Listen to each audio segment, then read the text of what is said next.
On this week's episode of the Marketing Chief Podcast, we welcome Pola Changnon, the General Manager of Turner Classic Movies.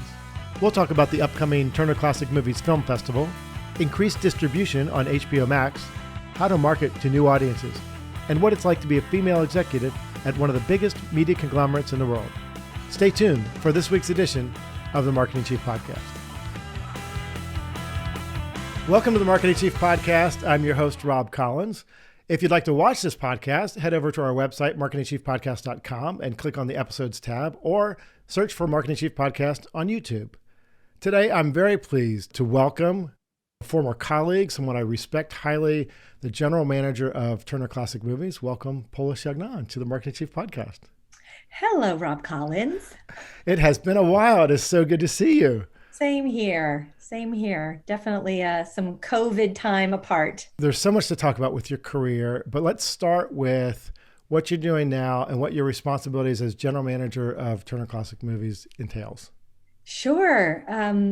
So literally 2 months before lockdown, I was named General Manager of TCM. I'd been working there since 2007, and my role kind of grew from brand creative to marketing, to talent, to studio production. And it was about a time when my boss was ready to try something new. And she's like, it's only adding a couple departments. You'll hardly notice. You'll hardly notice this extra work you're about to have. Yeah. And then at the same time, of course, lockdown. So it's been a really interesting year. And I've learned a lot, I think, about aspects of management that I don't think you ever have an opportunity to explore when you're working in the office. It can be really hard. And so my role is just that, generally responsible for the people who run all these different core departments and functions across the network. I'm sure people know TCM is a cable network focused on delivering the best classic movie experience. And I think the thing that's really been interesting for us over this past year is that we are at the same time represented in the new streaming service, HBOMax. Right. So we are now starting to explore aspects of how we deliver some of what we do on the network in that space.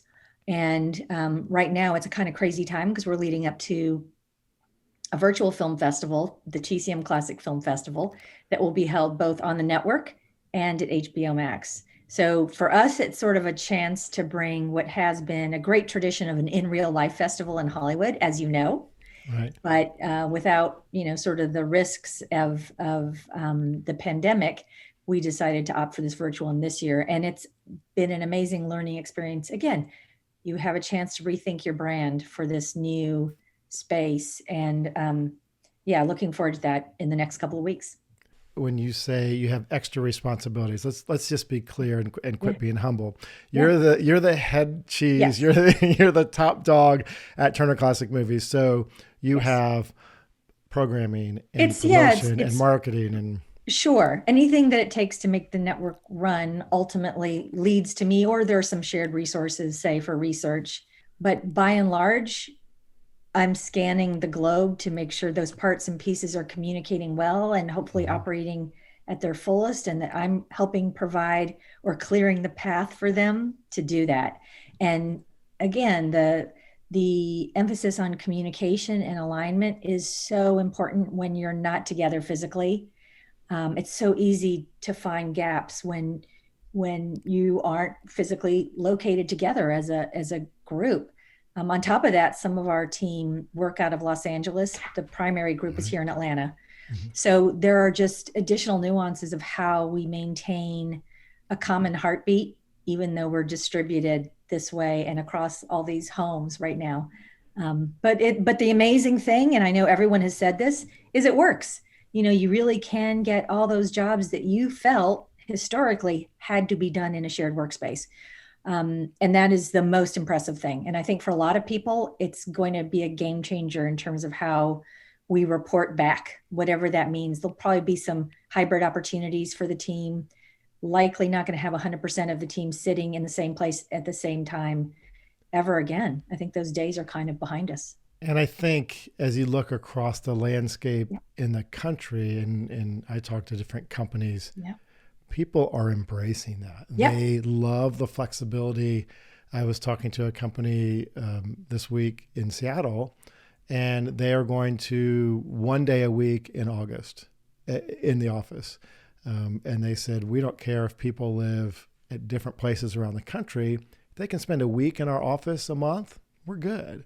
Wow. And so think about how that really opens up really the lens for people to have that work-life balance a little better. No, it's amazing. There's someone I was talking to recently on the team whose girlfriend had an opportunity in Charleston. Mm-hmm. And, literally a year plus ago, he would have had to make that decision, stay with the girlfriend and move to Charleston or leave his job.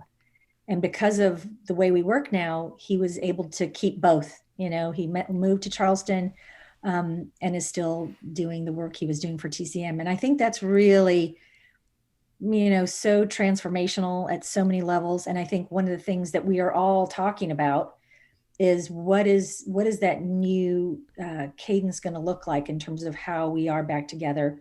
Are people who are in the office going to feel somehow estranged from the people who aren't in the office as much? Is there going to be some, different kind of tension that you need to resolve? And I think more than anything, I'm invested in that and making that work, because I know for so many people, being home has just given them, as you said, a new balance in life. People who worked further away from the office or who had really hard drives now have like 2 hours more to their life to spend with their family or in their garden or with their dog, whatever. And that's just a gift that you can't, really compensate for in any other way. You really can't. And it's on leaders like you to make that work and to make that dynamic work and to make the exchange and transfer of ideas and creativity work, which is tough in an entertainment company. One thing that people may or may not know, depending on how familiar they are with the network, is that during the primetime movies, they are introduced. Each of the movies is introduced by a host. Is that happening during pandemic, or did that stop? It's such an important part of our relationship with an audience. It really creates some intimacy. We're looking in the eye as we're talking about these films. And it was such a priority. And the team that's responsible for those literally were like, okay, what do we do? We can't even get our talent into studios. And most of them live in California. Mm-hmm. So we figured out ways, or they figured out ways to set up production from home. And it was a nightmare for a period of time for all the individuals, because they suddenly had to act as their own producers, setting up in a way a studio in their home, and doing their own hair and makeup and wardrobe and everything. So we were sort of in that mode immediately. Didn't miss a night. And to their credit, it meant both on the talent side and on the producer side, longer hours, because everything ended up taking maybe 4 times as long to do. It would be like no quality or no control around audio. So, fire truck would go by, everything would have to stop down, things like that you just don't need to reckon with when you're in a studio. Well, one of the things that you hit on earlier, and we do want to talk about marketing and how the network connects to its audience. And you said it's so important for the connection that you have with the audience for these specialized introductions for movies. And what many listeners probably don't realize, it is like the news, because it airs once and never again. That's right. So you may show the same movie. The movie will be repeated on TCM at some time. You've played The Sound of Music however many times. But talk about how they're curated and why they're unique and why they're different and how they can appear in different ways. No, you're right. And I think you're right. That's not something you would necessarily appreciate unless you're living with the network day in, day out as a viewer or as a staffer. Mm-hmm. But the way our programming works is everything is curated. You're right. There's context around everything that they're curating in terms of themes or special star of the month or whatever it is, so that movie, it might be Casablanca, but maybe one time it's through the lens of understanding sort of wartime movies, let's say. But another time it might be through the lens of Humphrey Bogart in the stage of his career or whatever. So it's like this 3D chess approach, so that each time you bring it in, it requires a different setting to really create that lens around the whole night. And I think the cool thing is it gives you another reason to explore material you might have seen before, because you're getting a new hook into it. Like, did you realize that this was written before this and after that? It gives you a special insight into this filmmaker's career, and it makes it, I think, really a bespoke experience every night. Every night that you're going to have those hosts speaking to you, you're going to know it's fresh for you that very day. It's interesting to me. Obviously, I have some background with the network. There was some criticism of TCM recently with all of the division in the country and the fact that TCM was really putting context before movies that in today's lens may appear to be offensive. The funny thing to me is TCM has always done that. Yes.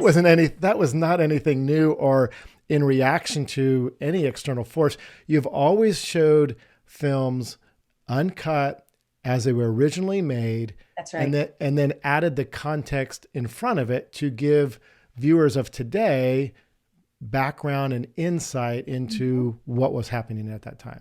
That's right.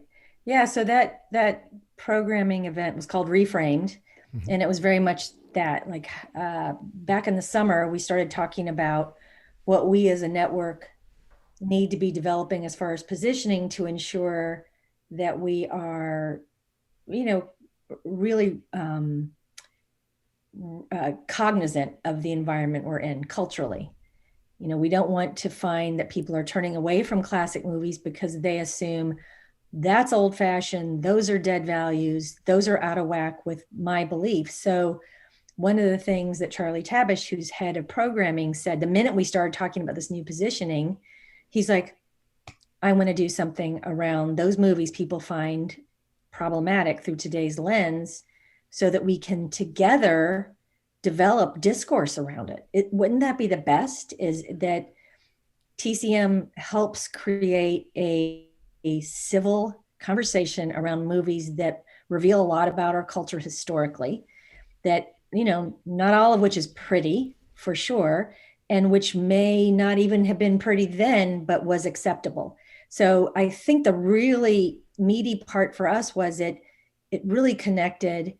We got a lot of engagement around it in social, and that's, one of the easiest ways for us to see what's kind of piercing through the bubble of the 350 plus movies we're airing a month. You look at what's tracking in social. Press really elevated it even further, and sort of beyond our expectations. It hit at the time it hit, when there was even more going on in our country, specifically. So it is, those who don't know TCM think, wow, look at them trying to be cool. And as you say, and this is part of our heritage, for years, again, from a programming standpoint, we've looked at different, ableism in film, or Latinos in film, Asian images in film. We have consistently, again, brought a lens to these areas of movies that aren't always explored. And it's not the only thing we do. Like, that very same month, you could just while away the hours enjoying Doris Day movies. As we say, you want to have a balance. There are some things that are literally just lean back, feel good. That is awesome. Kind of a great nostalgia vibe. But it's also super cool, again, to lean in and explore the dynamics of these movies that continue to speak to us. And that's the broad appeal of Turner Classic Movies, that you can kick back and not think, Yep. or you can be challenged. And because of that, you really have attracted a diverse audience that, again, many listeners may not think is as diverse as it is. Yeah, I think your expectation is that it's your grandma is watching, and likely your grandma is, But I think the thing that we have seen over time, especially as we've developed in real life activations, specifically the film festival, that is this 4-day classic movie extravaganza in Hollywood, held in the movie theaters where these movies would have originally been presented. We see such a diverse spectrum of movie lovers, and many more at the younger end that you would expect. And amongst ourselves, we sort of joke it's Comic-Con for classic movie lovers. And it is, in that people dress up. They want to kind of evoke elements of the aesthetic of these films or the eras of these films, cocktail culture, the music. And that isn't something we expected necessarily when we started the festival, but it started to create a real sense of that community showing up and engaging in the world that matters so much to them. And the neat thing is, people who are maybe at the older end of the demo find something new in common with these younger folks because they love these movies so much together and want to invest 4 days living in them, spending time with them. It really is a monumental event. And for listeners who haven't had the opportunity, obviously not this year because you're virtual, to immerse yourself in movies. And they're not all movies from the 20s and 30s, by the way. I mean, if you think, movies in the early 80s are now 40 years old, if you can believe that. But it's always been such a great shared experience. And people that have a passion around movies love experiencing that with other people. And I've been at some of those movies where people clap at the credits because they recognize a director. It's such a fun, emotional, connected experience. I find the other thing that's really interesting is that there are actors and actresses, yes, from the older movies that are represented and revered and celebrated at the film festival. But there are also younger actors and actresses who have been influenced by those movies who also participate in the TCM Film Festival and in TCM in general. Can you talk about that a little bit? Yeah, I think it isn't a surprise that TCM is this great reference and source and kind of fountain of inspiration for filmmakers, from writers to directors to actors, because it's, you think about the evolution of the medium. There's still so many things that are referencing movies from 70 years ago because they discovered the language, whether it's the filmic language or the performance language that has evolved over time, certainly. But there are certain things where you just understand why it's an enduring medium. So, for example, as we're planning this film festival next month, one of the things that we thought we'd try is going out to highly regarded directors to invite them to introduce one of their films within the HBOMax TCM environment. And we thought we'd have like 2 or 3, who would commit the time to do this with us.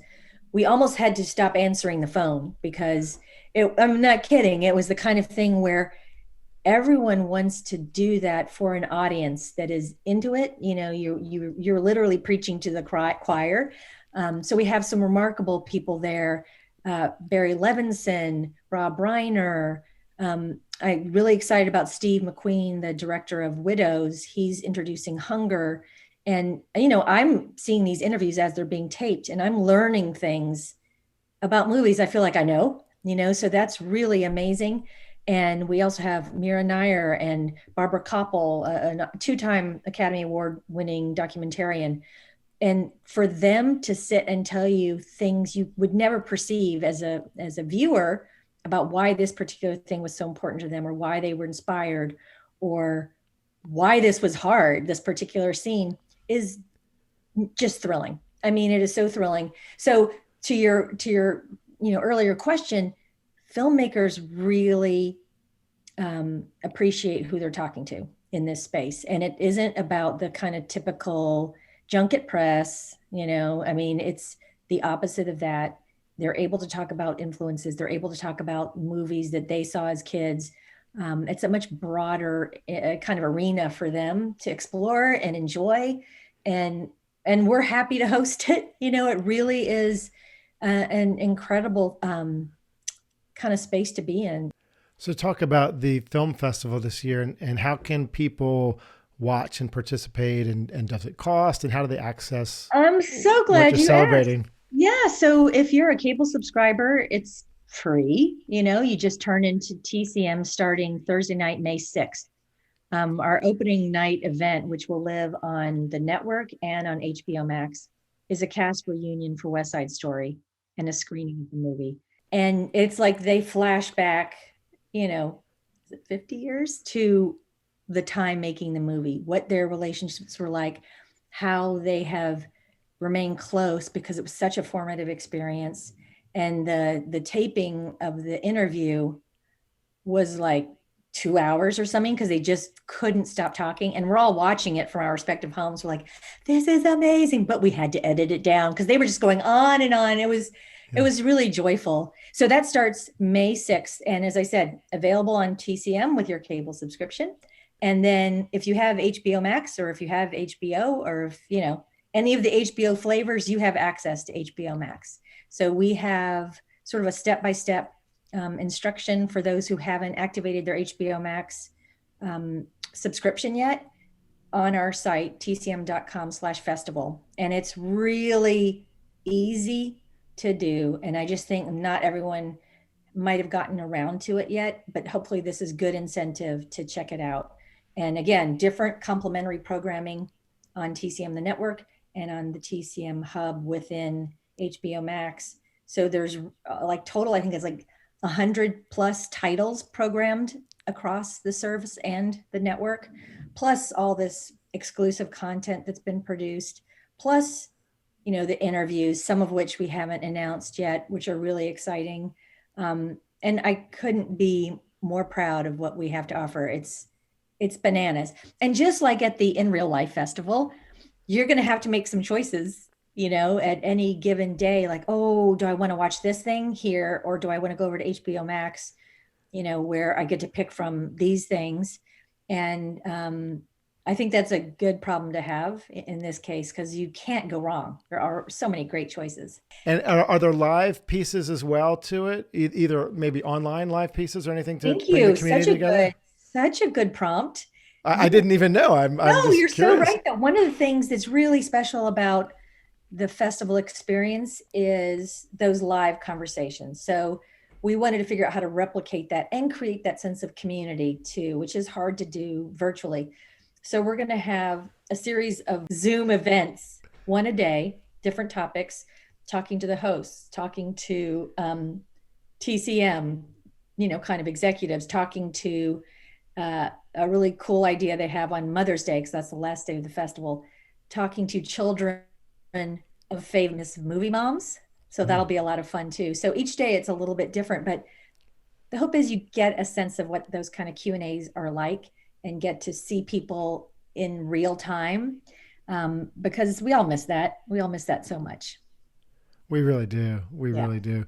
From a marketing standpoint, is it hard to reach new audiences for TCM? Is it hard to make them aware of things like the film festival? How do you engage in this really transitional world of media and media consumption? Yeah, I think TCM isn't alone in these challenges. Definitely the larger cable environment is going through this sort of transformational stage of life where behavior is changing in terms of how you consume media. Many of us enjoy cable and streaming experiences, but generationally, we know at the younger end of a demo, those folks are less likely to be ever opting into cable. And what do we do with that?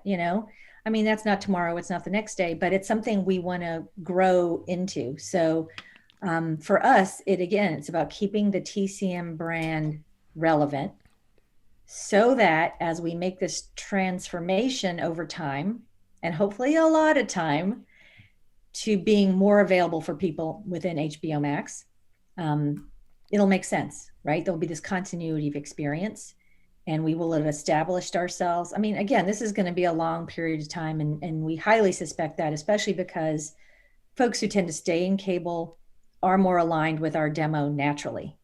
They are at the more experienced end of the demo, and they enjoy the facility of cable. You turn it on, there it is. They don't want to hunt, they don't want to look, they don't want the work of streaming. Right. But it's fun. And I think one of the things that has been really cool about some of the organizational changes in our company is that all the brands, we've got Cartoon Network, Adult Swim, TCM, these really strong brands that are all looking to supercharge HBO Max, because those brands are represented there as well, how do we take the best of what we've learned about creating a brand experience on a network and transpose it and translate it into what works for streaming. It'll feel different because it is a different experience. We're not feeding you something. You get to experience what you want as you want, but we still want to make sure it smells and tastes enough like the brand that you're like, oh yeah, this is TCM.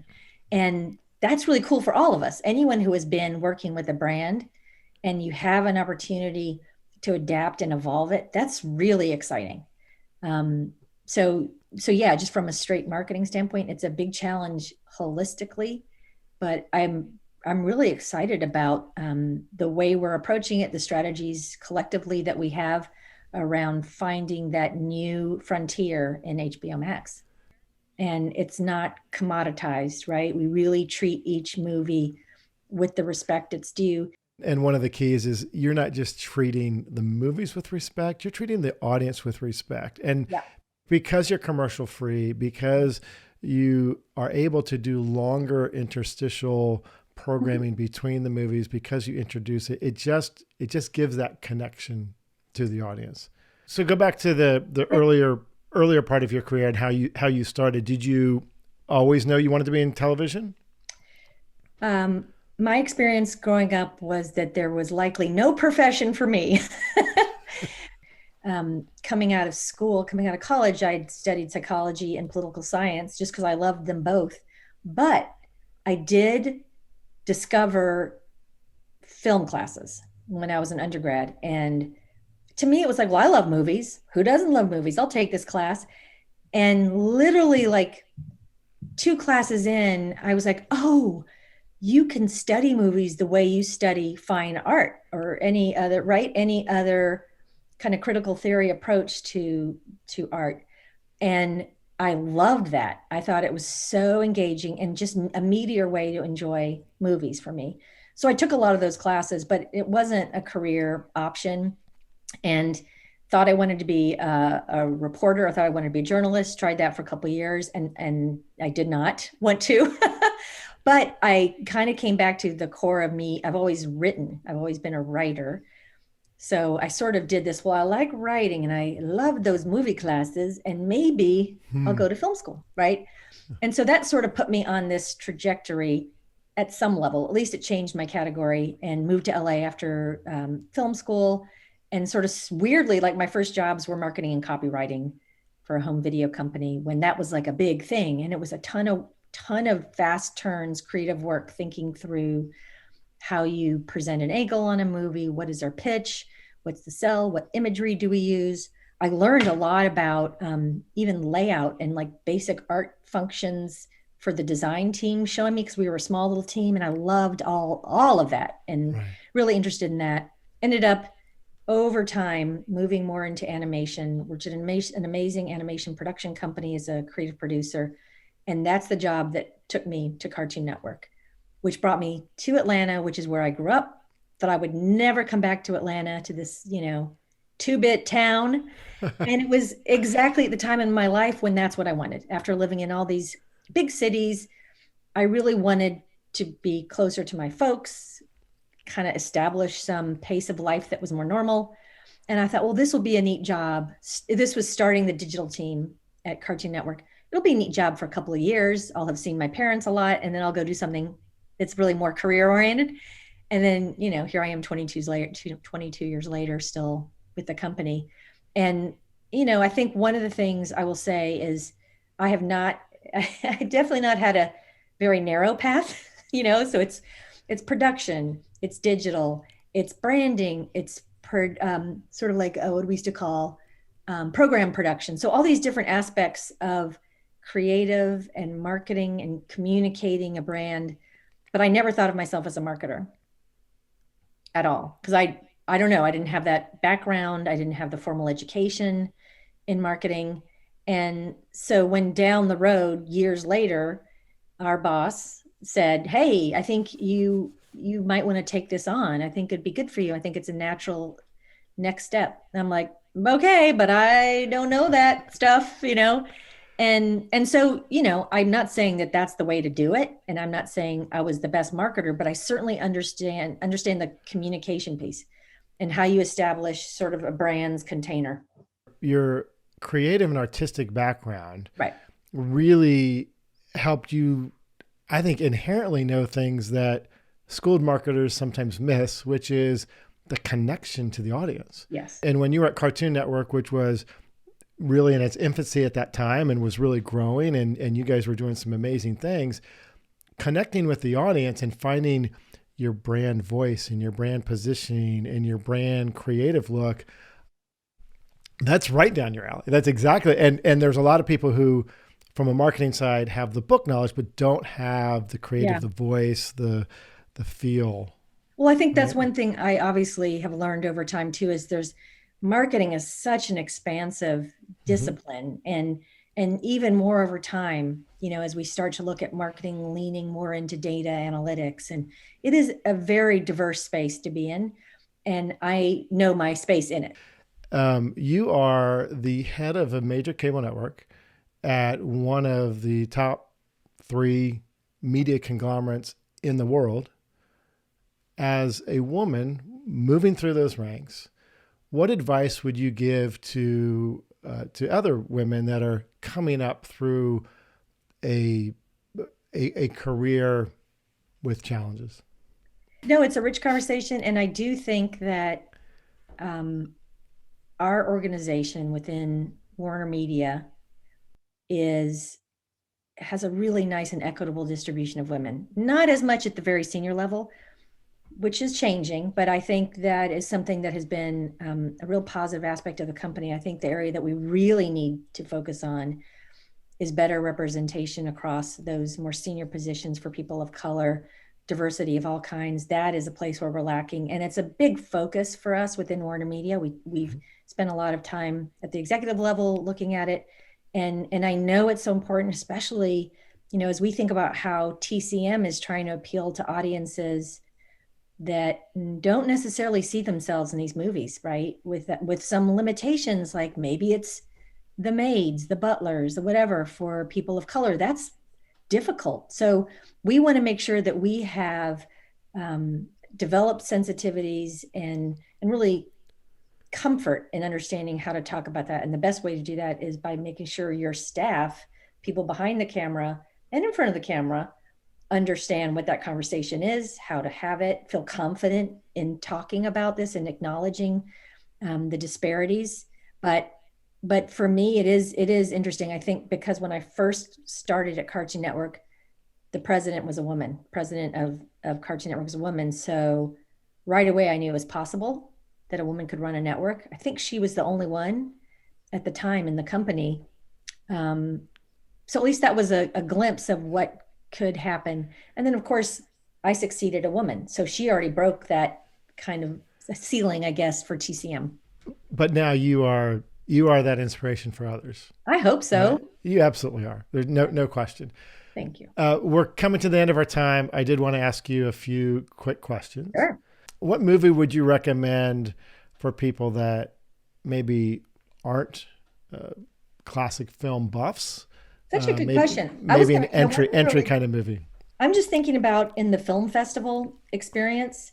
Oh, We great. Maybe you can point us to one of those. Yeah, we have such a diverse slate, and we have something that is one of my favorite movies that is more recent, and it was like, gosh, 2000.